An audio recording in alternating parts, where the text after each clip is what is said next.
بسم اللہ الرحمن الرحیم۔ ایسی عورت کی کوئی نماز قبول نہیں ہوتی۔ ناظرین کریم، وہ کون سی عورتیں ہیں جن کی کوئی نماز قبول نہیں ہوتی؟ ایک مرتبہ ام حمید رضی اللہ تعالیٰ عنہ حضور صلی اللہ علیہ وسلم کے پاس آئیں اور کہتی ہیں کہ یا رسول اللہ صلی اللہ علیہ وسلم، میرا جی چاہتا ہے کہ میں آپ کے پاس نماز پڑھوں۔ سوچیں اس سے بڑی اور تمنا یا اس سے بڑی کوئی خواہش ہو سکتی ہے؟ تو رسول اللہ صلی اللہ علیہ وسلم کے امامت میں نماز پڑھنے کا موقع مل جائے، اس سے بڑا بھی کوئی خوش نصیب ہو سکتا ہے؟ اچھا ذرا آگے کی بات غور سے سنیے گا۔ تو رسول اللہ صلی اللہ علیہ وسلم نے فرمایا، میں جانتا ہوں کہ تم میرے ساتھ نماز پڑھنے کو پسند کرتی ہو، لیکن میں کیا کہنا چاہ رہا ہوں ذرا غور سے سننا۔ رسول اللہ صلی اللہ علیہ وسلم نے فرمایا کہ جو تم اپنے دار میں یعنی اپنے گھر میں نماز پڑھو گی وہ کسی مسجد میں جا کر پڑھی جانے والی نماز سے بہتر ہے۔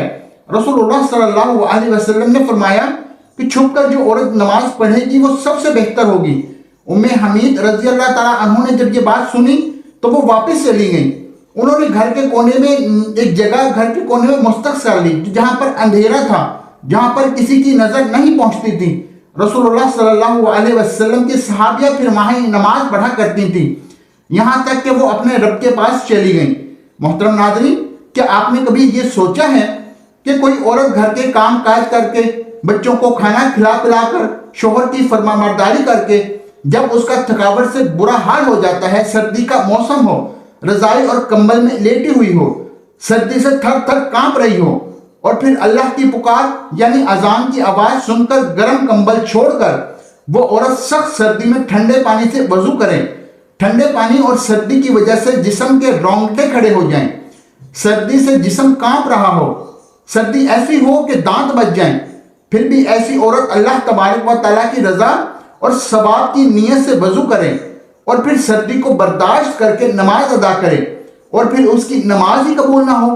کیا ایسا کبھی ہو سکتا ہے؟ جی بالکل، کیونکہ رسول اللہ صلی اللہ علیہ وسلم نے فرمایا ہے کہ جو عورت جوان ہو جائے، جب تک کہ سر پر دوپٹہ نہیں لے، اس کی نماز قبول نہیں ہوتی۔ اور آپ نے یہ بھی فرمایا تھا کہ جو اپنے بالوں کو نہیں ڈھانپتی اس کی بھی نمازیں قبول نہیں ہوتی۔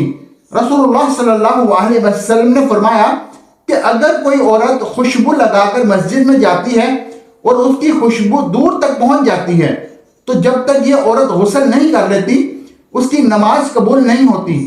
اس لیے فرمایا کہ اے عورتوں کی جماعت، تم میں سے اگر کوئی مسجد میں جانا چاہے تو خوشبو لگا کر نہ جایا کرے۔ مشکات المصابیح کی روایت ہے کہ جب تک ایسی عورت غسل نہیں کر لیتی اس کی نماز قبول نہیں ہوتی۔ خداوند کی نافرمانی کرنے والی عورت، حدیث کے الفاظ ہیں، 3 ایسے لوگ ہیں کہ جن کی نماز قبول ہونا تو دور کی بات، کان سے اوپر بھی نہیں جاتی۔ وہ کون سے لوگ ہیں؟ ایسا غلام جو مالک کی اجازت کے بغیر دوڑ گیا ہے، وہ جا کر تہجد بھی پڑھے گا تو قبول نہیں ہوگی۔ ایسی عورت جو اپنے خاوند کو ناراض کر کے رات گزارتی ہے، اس کی نماز بھی قبول نہیں ہوتی۔ رسول اللہ صلی اللہ علیہ وسلم نے فرمایا، کیا میں تمہیں ایسی عورتوں کے بارے میں نہ بتاؤں جو قبر سے سیدھا جنت میں چلی جائیں گی؟ صحابہ کرام نے عرض کیا، یا رسول اللہ صلی اللہ علیہ وسلم بتائیں کہ وہ خوش قسمت وہ کون سی خوش نصیب عورتیں ہیں، وہ کون ہیں؟ فرمایا، زیادہ بچے جلنے والی یعنی زیادہ بچے پیدا کرنے والی، مرنے کے بعد کمر سے سیدھا جنت میں جائیں گی۔ پھر فرمایا، جب شوہر ناراض ہو جائے تو شوہر کو جلدی راضی کرنے والی عورت، جب شوہر ناراض ہو جائے تو شوہر کے ہاتھوں میں ہاتھ رکھ کر جو بیوی کہتی ہو کہ اے میرے سرتاج، جب تک آپ راضی نہیں ہوں گے میں کھانا نہیں کھاؤں گی، جب تک آپ راضی نہیں ہوں گے میں پانی نہیں پیوں گی، جب تک آپ راضی نہیں ہوں گے میں بناؤ سنگھاٹ نہیں کروں گی، جب تک آپ راضی نہیں ہوں گے میں زیب و زینت نہیں کروں گی، جب تک آپ راضی نہیں ہوں گے میں اس وقت تک اپنی آنکھوں میں کاجل یا سرما ہرگز نہیں لگاؤں گی۔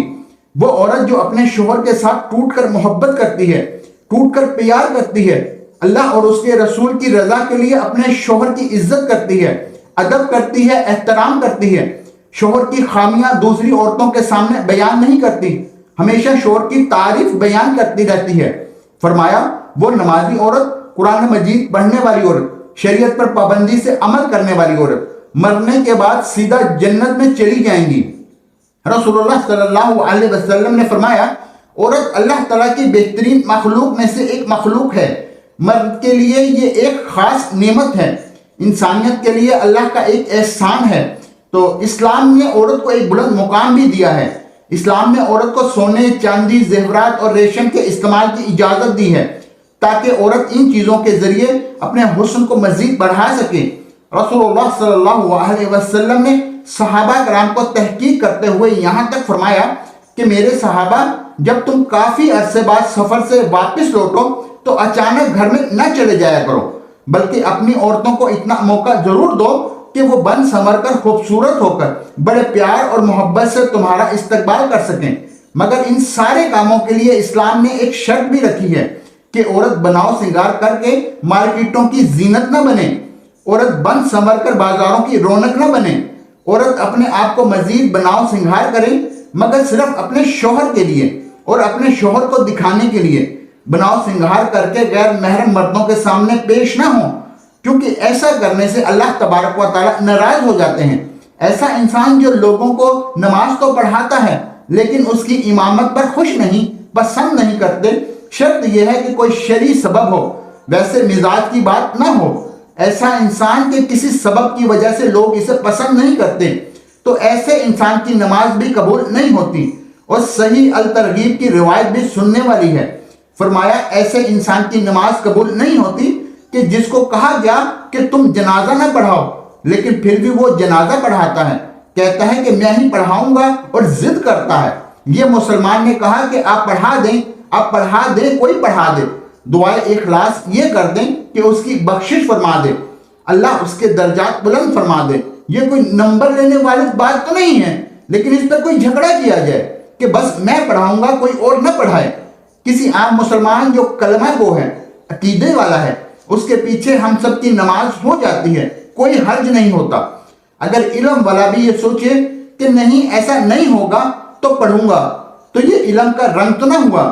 علم تو رنگ تو یہ ہے کہ میرا پیارا بھائی پڑھے گا، میں اس کے پیچھے پڑھوں گا، میرا یہ پیارا بھائی پڑھائے گا، یہ بھی مسلمان ہے، میں اس کے پیچھے بھی پڑھوں گا۔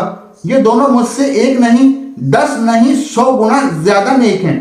یہ تو میرا رب جانتا ہے کیوں میں اس طرح کی سوچ بنائے بیٹھا ہوں کہ مجھ سے کوئی بڑا اور نیک نہیں۔